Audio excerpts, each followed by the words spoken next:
Πρέπει να είμαστε ενωμένοι, πρέπει να παλέψουμε γι' αυτό. Πρέπει και ο κόσμος να καταλάβει ότι το δημόσιο σύστημα υγείας δεν αφορά μόνο τους γιατρούς και τους νοσηλευτές και τους εργαζόμενους, αφορά τον κάθε ένα από εμάς.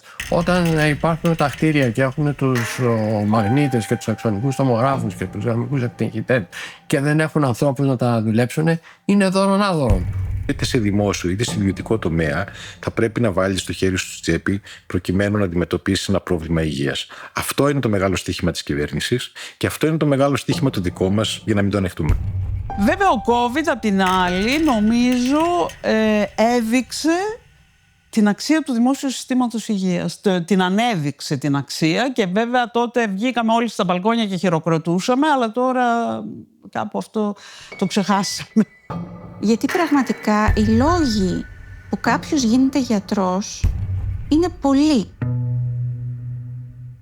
Και δεν είναι πάντα η πραγματική σχέση με τον πάσχοντα.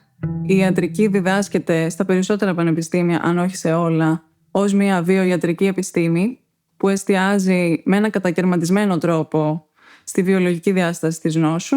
Είναι κάτι το οποίο αλωτριώνει πολύ τους φοιτητές ιατρικής. Πώς μπορώ εγώ τελικά να φροντίζω ποιοτικά ανθρώπους, να τους φροντίζω με την αξιοπρέπεια που τους αρμόζει και με την αξιοπρέπεια που θέλω εγώ να εργάζομαι σε ένα σύστημα που συνεχώς μπάζει και που μοιάζει να έχει ληφθεί μια απόφαση να διαλυθεί τελείως.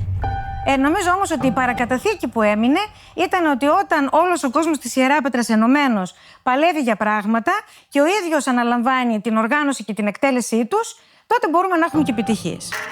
Να ανατρέψουμε αυτό το σύστημα που παράγει αυτή την ανισότητα και να πάμε σε μια άλλη κοινωνία όπου ο στόχος μας θα είναι και για μας αλλά και για όλη την κοινωνία η απάντηση στις πραγματικές ανάγκες. Ποιες είναι οι ανάγκες διατροφής, οι ανάγκες κατοικίας, οι ανάγκες υγείας. Αυτό που μπορεί να κρατήσει όρθιο έναν άνθρωπο είναι πρώτα απ' όλα το όραμα μιας ανθρώπινης κοινωνίας, μιας καλύτερης κοινωνίας και η δυνατότητα να λειτουργήσει λογικά